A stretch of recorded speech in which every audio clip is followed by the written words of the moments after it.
A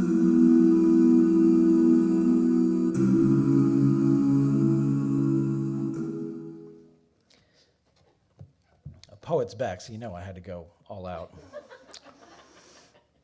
Our guest speaker today is Yemaja Jubilee, coming in revelry and spreading harmony on knees, never bowed without grace, and to taste her poems, those words needing no trim, in rhythm exuding inclusive, it's due this taste of poetry upon the world. Black and loud, woman and proud, blessing our presence with her essence, in essence bringing heaven down for us. She is a crown for us, making us all royalty in the lingering singing of her being. Ready, set, Yemaja Jubilee. What an introduction. Y'all give him some hands. I love words, and I love the way you express yourself through words, which creates the rhythm and that flow. So you gotta go. Here I am rhyming, right? And thank you so much. And thank you all once again for having me to come put all of you under the purple umbrella. You're under it, you just didn't realize it. You've been under it all your life. And everybody that is dead in the grave has all lived under the purple umbrella. So today we're going to explore that. I know your minds are wondering what I'm talking about, and that's a good thing. But purple has played a significance in my life. When I first discovered the power of purple, I had left my home in Charlotte County, and I had to come back to my parents' house. And in that house, I had a room in that house. So what color did I paint it? I painted it purple so that I would wake up every morning with the color purple, not even knowing that it was the most spiritual color in the spectrum. Not even realizing, but I was drawn to it. I maybe had been 21, 22 years old, something like that. And then I had a white French provincial bedroom suit. It was really, with all the curves and the carves in it. So I thought I was waking up in heaven. And literally I was, I just didn't realize it. The purple surrounded me. The purple invigorated me. The purple embraced me. The purple took me places that when I put my feet on the floor, even though I always knew from an early age that there was more to what I was being taught, there was more that was being taught to me because I was raised by a Baptist minister who was very, very strict and very, very controlling, and there were certain things that you just didn't do, wear, or say. But that purple room was my basis for being there. And today, as I look out on this audience and I see purple, so if you got on purple, wave your hand. Everybody got on purple. The power of purple. The next thing that came in my life about purple, I bought a purple Dodge Challenger. I was the cutest thing riding down the street. I had a purple car. Again, not realizing why I was attracted to the purple. I didn't even fathom it. But I loved that purple car. It had a black vinyl top, and I was cool. I was cool in my purple car. Would drive it to South Boston, Virginia. Even sometime come to Lynchburg, Virginia in it. And to show you what happened to that car, and I'll make this short. My mother has a sleeping disorder, sleep apnea. So she wanted to borrow my car one day to go shopping in Chase City. She borrowed it, and she wrecked it. And it was sad, but I was just glad that she didn't get hurt because she had one of those sleeping spells driving the car. So that was the end of the purple car. However, I still was not aware of what the significance of purple was. But what I'm here to tell you all today, that you were born, whether you realize you're under the purple or not, to fully express yourself. You were born to be filled with life and love and beauty, whether you realize it or not. Sometimes it takes us a long time to come to that conclusion that we were born to that because we've been programmed by the matrix.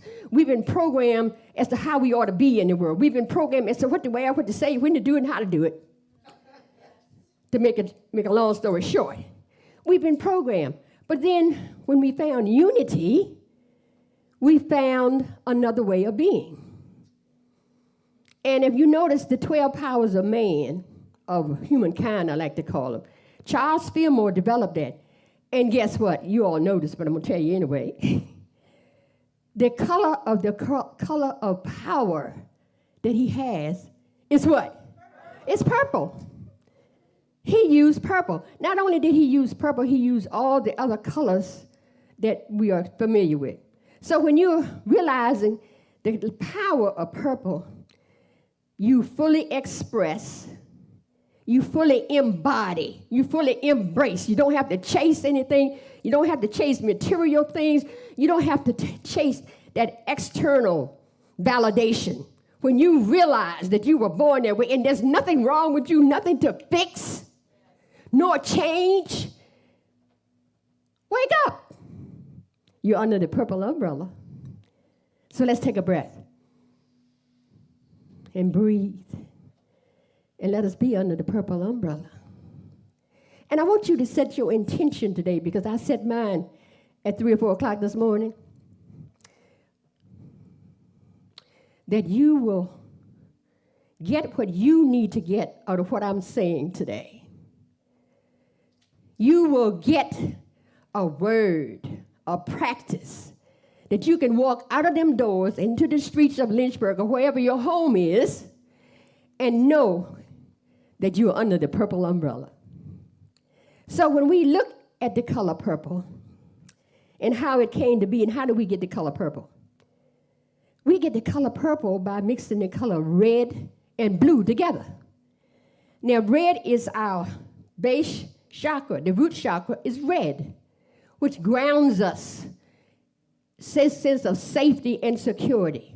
And as we move up the color spectrum, you have orange, you have yellow, and the green of the heart, and the blue of the throat, and the indigo of the third eye. And I like the song you said, Up Above My Head, because most of us have been taught that the crown chakra is inside our head. It's not.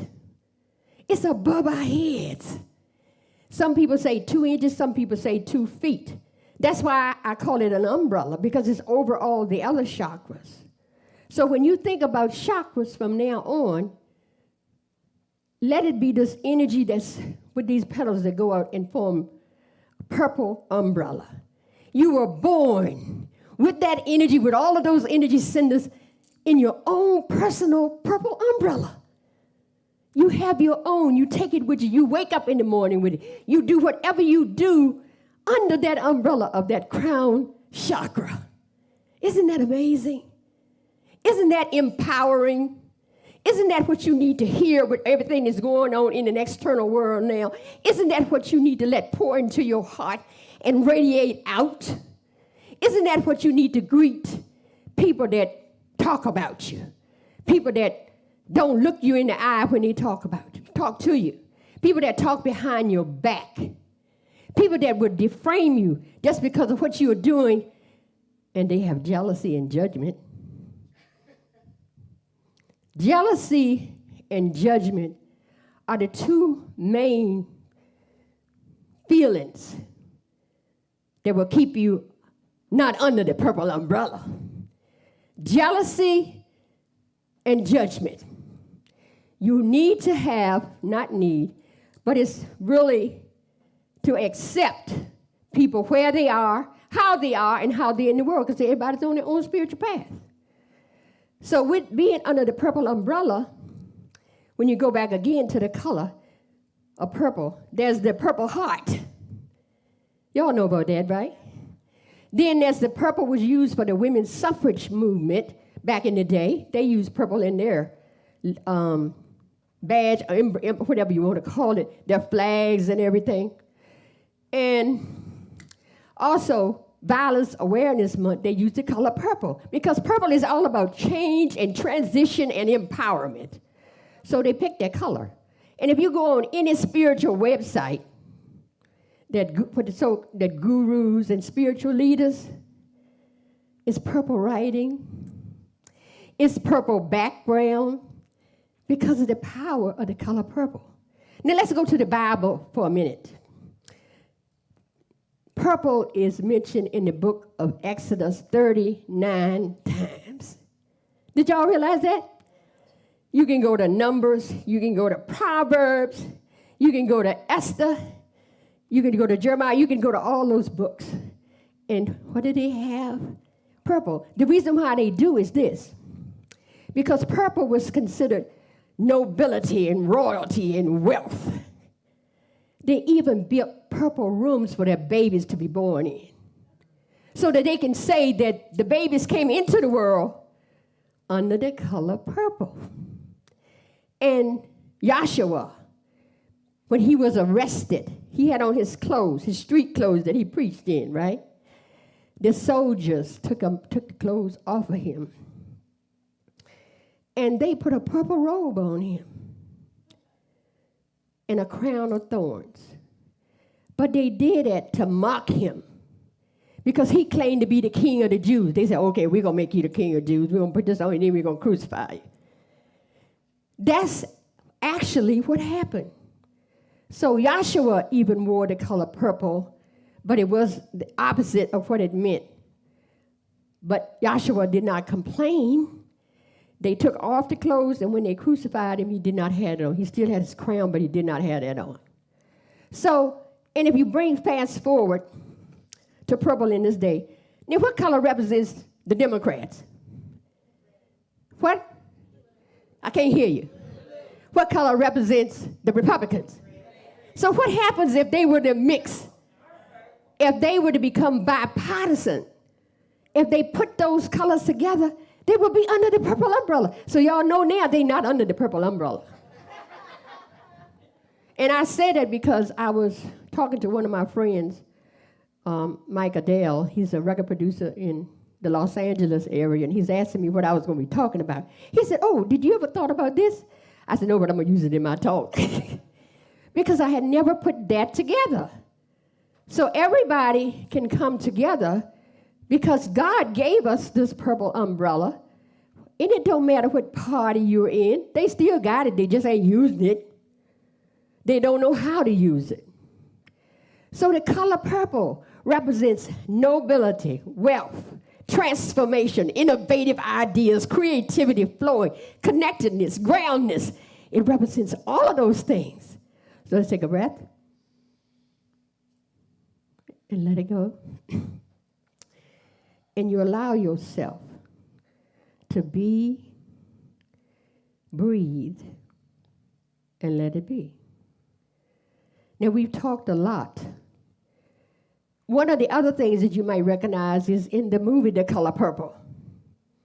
In the movie The Color Purple, one of the famous lines in it, and I'll read this to you. It's about the transformation and how Celie, the main character, came into be. She came into be. They were in a field, and they were playing. The little girl in the scene runs across the field of lavender, and I'm going to find this in a minute. If not, we're going to move on. It says, I think it pisses God off when you walk by the color purple in a field and you don't notice it. And that was a line from The Color Purple. Now, you all have, there's a lavender farm not right before you get to Appomattox. Have you all ever visited? I have went and walked through those fields. My friend and I used to make that a practice. And it was so, if you get a chance, go visit that farm. You can look it up. Is that Evergreen? I don't know what the name. Yeah, Evergreen. But I had to tell you, if you really want to connect with the color purple, go walk through those fields there. It is exhilarating. It's like it captures you and hugs you. That's the way I experienced the color purple there. And one of the things that we have to remember, there are times when you can tell when you're not under the purple umbrella. You pissed off. You disconnected. You want to put your hands on your hip and go zip, zip, zip. You definitely not under the purple umbrella. You become depressed. You become so low, you become overwhelmed. you become just disconnected from all life. You become disconnected from yourself. And then when you become disconnected from yourself, you're disconnected from the power, from the source. And remember, we go back to where we first started with this. You are fully empowered. You are powered by the infinite source of this universe. And whether you realize it or not, you can't disconnect yourself. It's your mind, your thoughts in your mind that create and separate and allows you to just go and say, hey, is this really worth it? They even have purple pills. Y'all know that? Medicine comes with purple pills because they fully realize the power. The medical company, the pharmaceutical company are using it as well. So it's not always used for good. But when you become aware, like you all here and everybody that's viewing this in the audience, you are aware of what the power of purple can do. You are aware that it's transformative, that you can connect back to your source with the color purple. Wear purple, all right? And when you wear purple, envision in your mind, you're connected to, so it's like, oh, I love Aubrey's shirt. Okay? That's why I had made a special request for you all to wear purple today. And one of the other things that we want to remember, addictions to food, sex, money, external material things, you're not under the purple umbrella. Because sometimes we can become oversaturated because we've been programmed not to be spiritual. We've been programmed to believe that we're the worst, I'm not going to say, from all of the stuff that's in programming from external things to not feel good. Unworthiness, that we are unlovable, that we are not enough. We are enough. I'm here to tell you. Because if you look at the scriptures when creation was taking place, go to the book of Genesis and check it out. Everything that the source created, according to the author of Genesis, the creator said, and that's good. Every other verse says, and that's good. This was created on this day, and that's good. So why do you think you're not good? Okay? Ask yourself the question, why do you think that you're not good when all of this other creation, all of the world, birds that fly, fish in the sea, insects that crawl, and then there's you. After he created all of that, what did he say? It's good. So I'm here to tell you, under your purple umbrella, you can declare yourself free because you are inherently good. And Charles Fillmore says it in the 5 principles of unity. In the 5 principles of unity is listed there about us being inherently good because of who created us. And you're good because you're under that purple umbrella. All right? So now, let's flip it, take a breath, and let it out. So how do we stay under the purple umbrella? What can we do being humans? The first thing you have to do is embrace your humanness. Don't cuss your humanness out. Don't try to do away with yourself, because at one point in my life, I was so depressed that I had to take Prozac when I lived in Chattanooga, Tennessee, many, many years ago. And then I rode by the cemetery and I wanted to commit suicide. That's how depressed I was. I called a friend, and she reminded me, she said, you need to go sign yourself into inpatient treatment, because I was overeating on the food. I used to weigh 238 pounds. So I ate this and sugar. And I followed what she told me. I signed myself into Tennessee Christian Hospital in Nashville, Tennessee. I went in depressed, wanting to not be here, and I thought I was cute because I was riding around in my red convertible LeBaron with my hair blowing in the wind, but feeling like a piece of garbage on the inside. We are very good at being actors in our lives. You don't give people the real person that you are because you don't know who you are. You can't give it if you don't know it. So how do you get to know it? Like I said, you have to embrace your humanness, that you're not perfect, and there was only one that was perfect. You have to embrace your humanness. You have to allow for your imperfections, your insecurities, and you have to release your judgment. Because when you judge someone, what are you doing? You're judging yourself. When you criticize someone else, what are you doing? I can't hear you. You're criticizing yourself. And how did you get that criticism?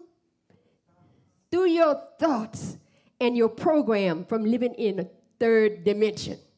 We live in the third dimension. We want to bring things up under the purple umbrella where we'll be fifth dimension. You remember that song about the fifth dimension? I can't remember what the name of it was. But that's where we want to be.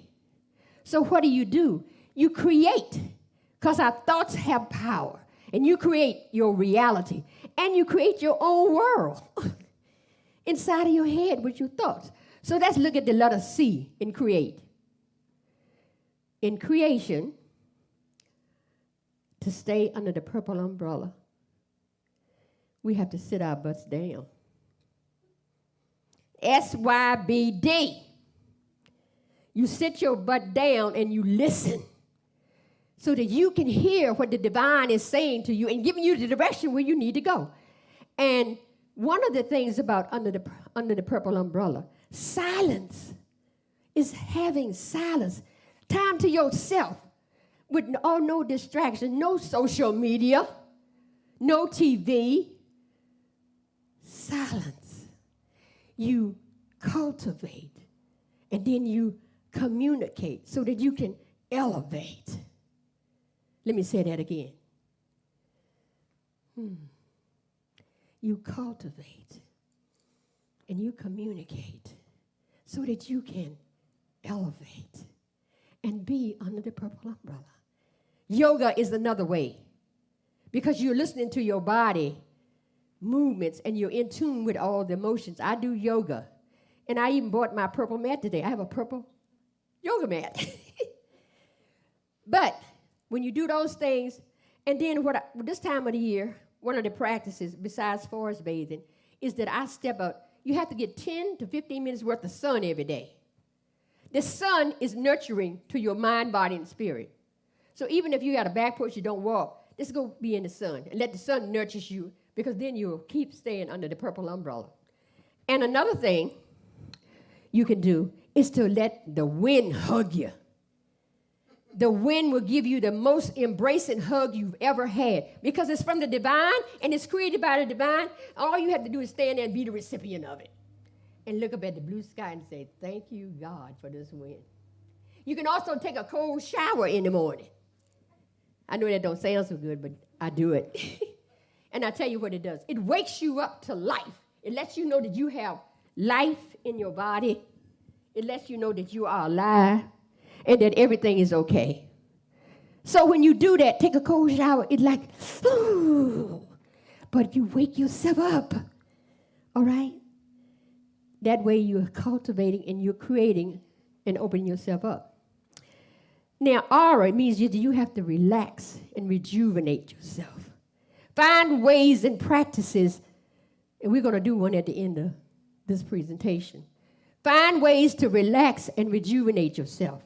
And in rejuvenating yourself, it's like doing R&R, but you do it privately. And you make a choice that this is where you're going to be. You make a choice that, hey, I have to go head on. And one of the things that we're going to go back to is you have to recognize again that you're good. The R stands for recognition as well. Relaxation and recognize. And recognizing your goodness, your innate goodness. When you do that, you're under the purple umbrella. And also, you have to what you're putting in your mouth. Food. Okay? I have changed the way that I'm eating for the last couple of months. And I've incorporated fasting. And with fasting, I tell you, have any of y'all ever tried fasting as a spiritual practice? It works. It works because I have gained clarity through the fasting. And then I'm seeing that all the food that I was eating, it was not necessary. I was programmed. This is the first year in all of my years on this planet that I have not had turkey at Thanksgiving. No turkey. I haven't eaten meat in almost 3 weeks. Plant-based. But I can't have it like today, seafood. I eat seafood. I do not eat the rest, but I watch what I put in my mouth. You have to watch what you're putting in your mouth. What are you putting on your table? What's in your refrigerator? What do you buy when you shop? I get fast here now.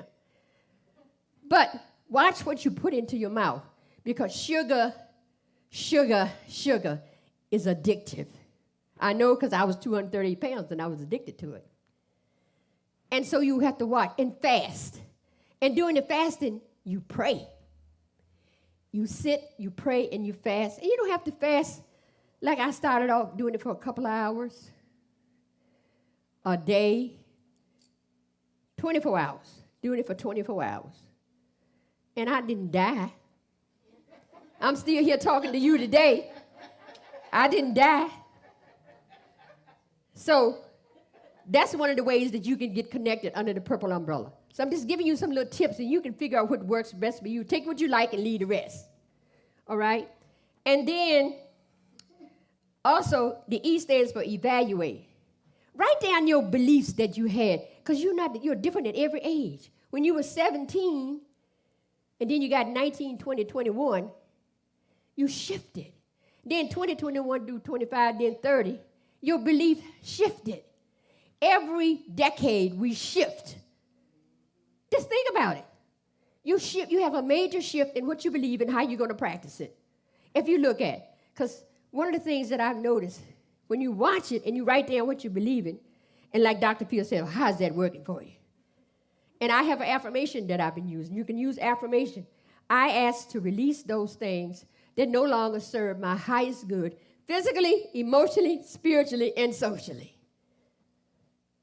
All right? So you release those beliefs, your core beliefs, because we have core beliefs, and we have ancestral beliefs that have been passed down through generations that we look, well, I can't do it. I have to do this because my mama did it this way. And I have to do this because great-grandmama did this way. Well, it worked for great-grandmama. It might not be working for you now. And it's okay to say that. But your family members are going to get pissed at you now, because you are not being what they expect you to be. But that goes back to say you have to sit and listen to yourself and not be followed by that. So when you do that, sometimes you have to get a therapist. I have a therapist in my back pocket, because when something comes up and I cannot process it, what do? I go to a therapist or have a good friend. And remember, you're only as strong and as healthy as your 5 closest friends around you. So look at your circle and see who's in your 5, in your circle, in your 5. People there that are doing things that you don't approve of, but you just go along to get along. Okay? And you need to look at that and examine yourself. And then when you evaluate yourself regularly, one of the things that I do every day, physically, emotionally, spiritually, and socially, I ask myself, how am I feeling today? How is my body feeling today? Is it aching? Is it trying to tell me something? Am I spiritually connected? Emotionally, am I feeling anger or not being content? So when you do a check like that every day, it works as well. And so the other thing that you have to do, to remember that smiling faces tell lies. Smiling faces tell lies. Y'all remember that song? I forgot who wrote that song. Curtis Mayfield? Was it Curtis Mayfield, Roy? Smiling faces sometimes tell lies. Well, it don't matter, but it's the truth. Because when you listen to what somebody else is saying about you, it's their judgment, as we said before, of you. So, to live to our highest potential, we have to let go of the judgments. So when we look at the A, you have to affirm. I'm having problems. Is that good? That seems to be good. Okay. Affirm and accept. Acceptance, acceptance, acceptance, acceptance. Accept who you are, where you are. Accept where you've been. Don't condemn yourself with shame and blame of where you've been. You went through that to be where you are now. You would not be the person that you are if you had not gone through that. So accept no judgment zone. Accept no judgment zone. Jealousy, not allowed. Affirm, use affirmations. And one of the things that works with using affirmations, when you're under the purple umbrella, you say, I know, I understand, I am. Like I know love, I understand love, I am love. I know, I understand, I am. And you can put anything in there that you desire as part of that and make it work for you. So we talked about that. Now we talk about trust. And I love the Advent reading this morning, by the way. Thank you so much. We have to trust the big G. We have to learn to trust the big G and that the big G has your back at all times. You may not think so, and you think he done gone away because you're not under the umbrella, but you can trust it. Believe me, you can trust it. If you don't believe it, try it. Set your intentions to do something, and you're wondering how you're going to get there. It's not so much getting there, it's the journey that takes you there. Right? You have to trust. You have to trust that someone knows better than you. And then what you have to do after you trust that God is all that there is. There's nothing else that exists but G-O-D in every one of you, in me, and everything that is around us. We trust that. We didn't make it. The ideas are going back, the thoughts, everything that was created was a thought that you see in your world. This church was a thought in somebody's mind before it became a reality. This music team was a thought in somebody's mind before that became a reality. So think about that, the thoughts. And then, don't be afraid. You know, we get so afraid. We get so cowardly. Oh, I can't do this. I don't know how to do this. Because we're afraid. If fear holds us back. And sometimes we have to just take a jump. And what's going to catch you? The big G. You can become what they now call U squared. You take risks because there's infinite possibility. There's nothing that's impossible. You have to dream it, write it, believe it, and walk in trust that it's going to happen. That's under the purple umbrella. Because under the purple umbrella is innovative, creative. All the ideas just pour through you. And your creativity is unlocked under the purple umbrella. That's what's happened. And we have to be responsible for the conditions of our lives. Don't blame somebody else for where you are. You invite yourself to be responsible for yourself, by yourself. You're responsible. So when you breathe and let it be, and you create, remembering that word we talked about was create. You create under the purple umbrella. You have the purple umbrella above you, already here. And when you seek it by SYBD, listening and embracing where you are, not using judgment, jealousy, and those things, but using acceptance, you're under the purple umbrella. Okay?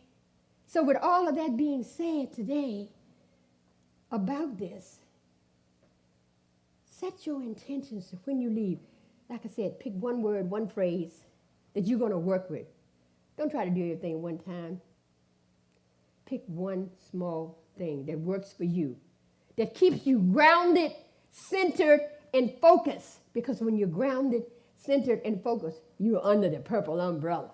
And you know, like I said before, when you're not under it, because you get all that craziness and chaos going on in your life, and indecisiveness. What is the word? Indecisiveness. So remember that. And the other thing that we can do is make sure that we stay where we need to be. Another practice is to dance. It's to dance.